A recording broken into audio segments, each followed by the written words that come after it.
Hello, hello. Hey Joe, just starting off, talk about your process of getting here. Last year at this time, you were looking at maybe being a 6th-round pick. Now you had the dream season. You're looking at being the number 1 pick. It's got to be special. Yeah, I mean, it's been a crazy 6 to 8 months, however you want to look at it. A lot of hard work went into it, and I had great people around me, coaches. I mean, we had 16 guys here this week, and so we had talented players all over the field that were mature and worked really hard. Joe, just to get this out of the way, if the Bengals select you at number 1, would you happily report to go play for them? Yeah, I'm not going to not play. I'm a ball player. Whoever picks me, I'm going to go show up. That would be exciting to be able to play in Ohio professionally, right? Yeah, absolutely. It's 2 hours, 15 minutes from my house. And I could go home for dinner if I wanted to. Not a lot of pro athletes could get to do that. Do you feel any pressure in this process so far? I mean, being the consensus number 1 pick and going to Cincinnati, or is it kind of what you're used to at this point? You know, this process is all about talking ball, and, you know, the physical stuff they can see on film, but everyone wants to get to know you as a person and as a player as far as the mental side. And I feel like I'm really good at that. I enjoy talking ball with coaches. So I've enjoyed the interviews so far. Do you have any reservations about playing for the Cincinnati Bengals? I'll play whoever for whoever drafts me. You know, I'm just not going to be presumptuous about, you know, what they want to do. It's the draft. You guys have been covering it for a long time. You never know what's going to happen. Have you spoken with Zach or Duke Tobin, anybody from the Bengals organization? I have not yet. That'll be later, I believe. I'm not exactly sure what the schedule is. Joe, I'm not going to not play. It's different than I want to be the first pick. I want to be a Bengal. Do you want to be? In your mind, what do you want to have? Yeah, of course I want to be the first pick. You know, that's every kid's dream. You know, I've worked really, really hard for this opportunity, and I'm blessed to be in this position. And a lot of people helped me get here. So I'm just really excited to be in this place. Last night you tweeted about the metric on the hand measurement. Yeah. I mean, do you think that's kind of silly? I mean, obviously you performed well. I mean, you're a quarterback. Yeah, I mean, you know, these measurements, you can take so much from them. If it's a glaring issue on film with turnovers, yeah, it's probably an issue. But, you know, I didn't have a lot of fumbles or anything like that, so I just tried to, you know, make a little joke out of it. Joe, what are the things you kind of learned from your championship run that are kind of helping you this week in terms of the combine process? It's a good question. You know, it was a grueling season, and this is a grueling week. When you play 15 games, I mean, we basically played an NFL season. You know, we were playing into the first week of the playoffs. So I think that the length of the season is really going to help me next year. And then, I mean, this is a grueling week. You guys know how it is. We have medicals, interviews with teams all week. So, you know, it's a long week, but I've enjoyed it. Joe, what do you want to learn from Cincinnati in this process? You say you don't want to be presumptuous. When you do finally speak to the Bengals, what are some things you want to hear or hope to learn from Duke, from Zach? You know, we're just going to talk ball, just like every other team. I'm excited to, you know, get to know what their offense looks like, what they see from me, what they see that I can get better. That's something I'm asking all these teams when I'm interviewing with them. What do you think I could get better at? Because I'm always trying to learn, always trying to improve. Joe, what do you make of the narrative that you didn't want to be? Is your concern level when it comes to team staff, team location, and team scheme? If you think about it, if Sean McVay doesn't come to the Rams, who knows what happens to Jared Goff? Or, you know, Tannehill doesn't leave Miami, go to Tennessee, who knows what happens to the trajectory of his career? So to that end, what's your concern level in terms of where you go and how that actually shapes the future and trajectory of your entire career? Yeah, you know, I think with any quarterback, fit is really important, but you don't have a lot of say in that in the draft. You know, whoever picks you, and you got to go play. So I'm going to try to make whoever picks me work. I think that my skill set is really diverse, that can fit in a lot of different schemes. So I'm going to try to be the best player I can for whoever drafts me. There's a quote from you, though, in the Big Dallas Fort Worth Telegram talking about you have leverage in this process or what have you. Obviously, a lot of us know what Eli Manning did back, you know, when he went from the Chargers to the Giants. I mean, have you considered, you know, exercising that, you know, to some degree in terms of putting your influence, in terms of letting teams know where you think fit might be most appropriate for you? You know, I haven't really thought about it like that. I was kind of talking more about the combine process. So just so everyone knows, I'm not going to throw, I'm not going to work out. So that's kind of what I was talking about. But yeah, I'm going to try to be the best player I can be for whoever drafts me and try to fit in any way that I can. Okay, so don't want to influence the process. No, it can't as a rookie. Hopefully I can become a vet and influence that process and have some say in personnel decisions like the veterans do now. But until then, can't do anything about it. Joe, all the parts of being a quarterback, obviously you have to play well. As a first-round pick, being the face of the franchise, that kind of thing. What you did at LSU, how prepared do you think you are for all the other parts of being a first-round, maybe number 1 pick quarterback for a franchise? Yeah, I think, I have a little more experience with it than a lot of people because I was at 2 premier programs and saw guys like JT Barrett do it, and I did it myself at LSU. So I've had a lot of different experiences that I think have helped shaped my mentality when it comes to that. And so I think I'm very prepared to be that guy when it's asked of me. Joe, how much time there and around there, how does that impact the growth as a quarterback and what relationships? Yeah, that was a really great week, and I made a lot of relationships there. Guys like Jake Fromm, who I'm still friends with now, I first met there, and Peyton Manning has called me a couple times. Archie texts me all the time before every game. I haven't had any contact with Eli, but Peyton and Archie and Cooper as well have been reaching out to me a lot throughout the year, just telling me congratulations. So coming from a family like that, it means a lot to me that they, I don't know if they do it to everyone, but it makes me feel really good when they reach out. Hey, Joe, over here. I'm sorry, say that again. Which tool is that for quarterback development and what's the impact of it? Yeah, it's great to the things that I took out of that were, I tried to ask them about their weekly preparation all the time and tried to model my game my weekly preparation after theirs, and I took a lot of notes on it and tried to model, my preparation every week after them. Hey Joe, which NFL team did you follow as a kid? I followed a lot of different teams. So I lived in North Dakota in 1st and 2nd grade. I was a Vikings fan, and then I moved to Ohio. And became a Saints fan, actually, because Reggie Bush had just got drafted, and I was a big Drew Brees fan. So I liked the Saints for a while, and then I became kind of a Browns fan eventually for a couple years. So I was a bandwagon fan, if you want to call it that. A couple years ago, you were at Ohio State fighting for a job. Could you ever have envisioned, or did you envision being here in the situation you're in right now? Yeah, I did. I knew the work that I had put in, and this whole thing is great.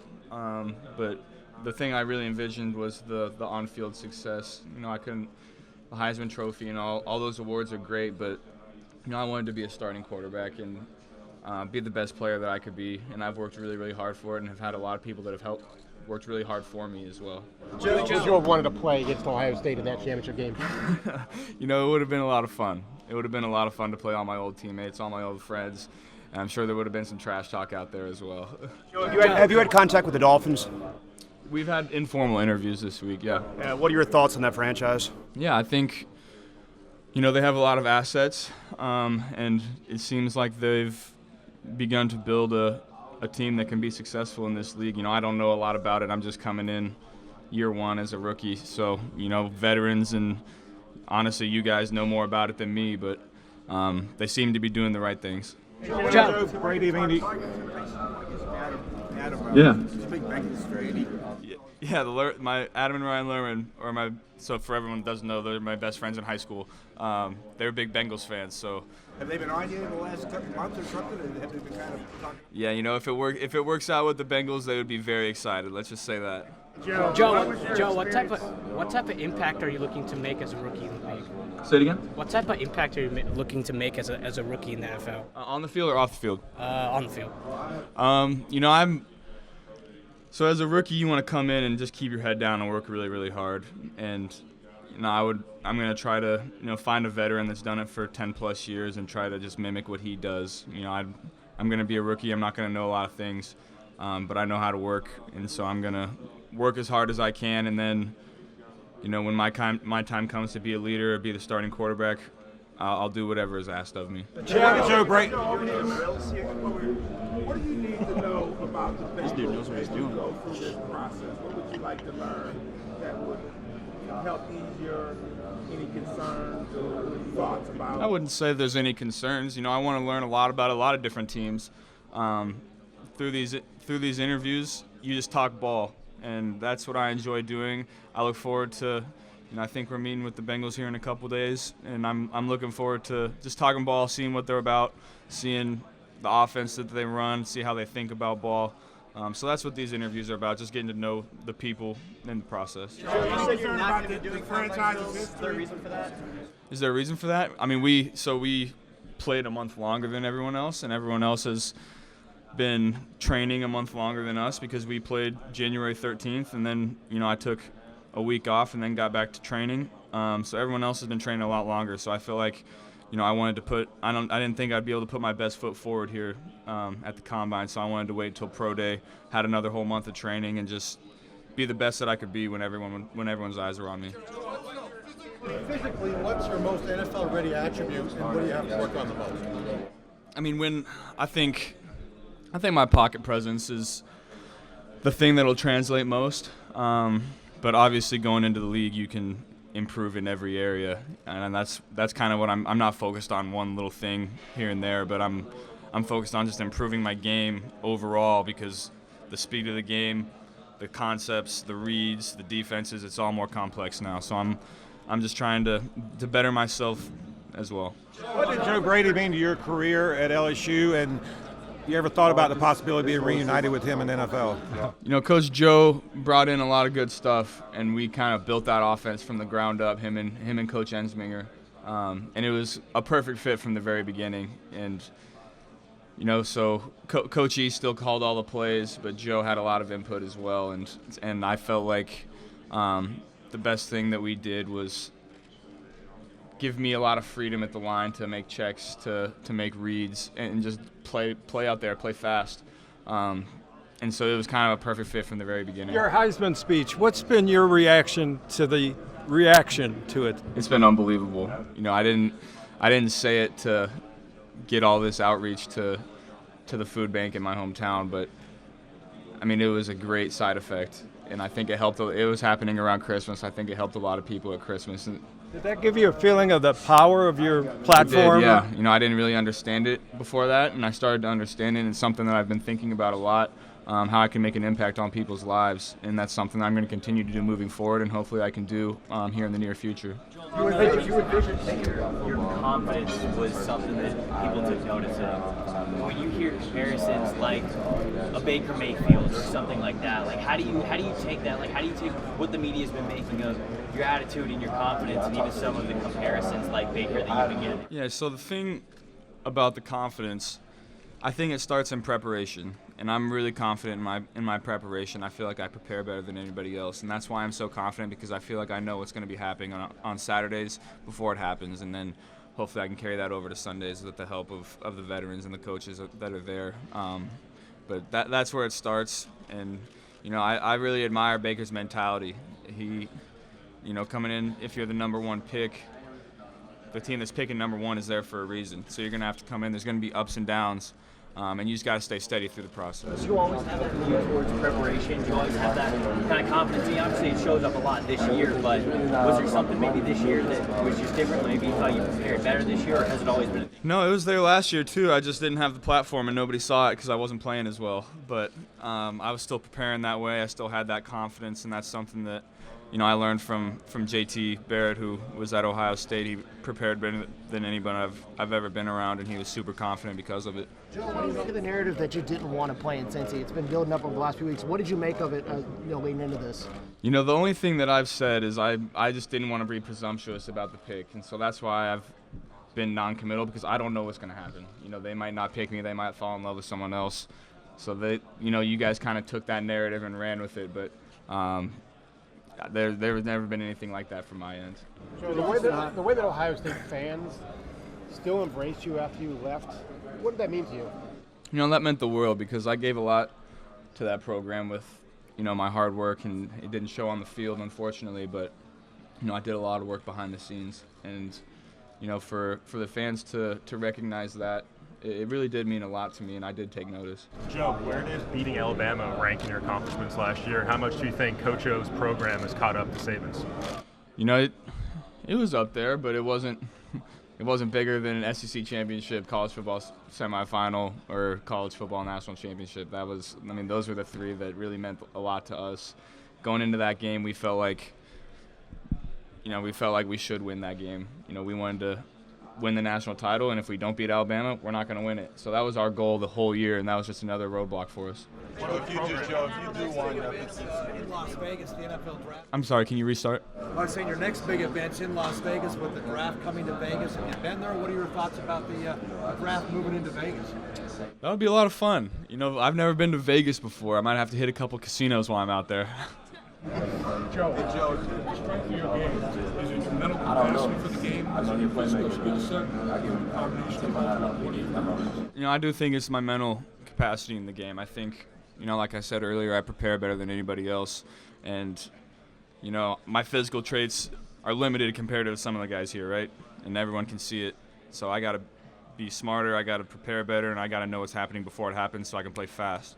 What matters most to you in a relationship with the head coach? I'm sorry, say that again? What matters most to you in a relationship with the head coach? I think what matters most is trust. And he has to trust me that I'm going to execute the play the way he designed. And I got to trust him that he's going to make the right calls against the right defenses.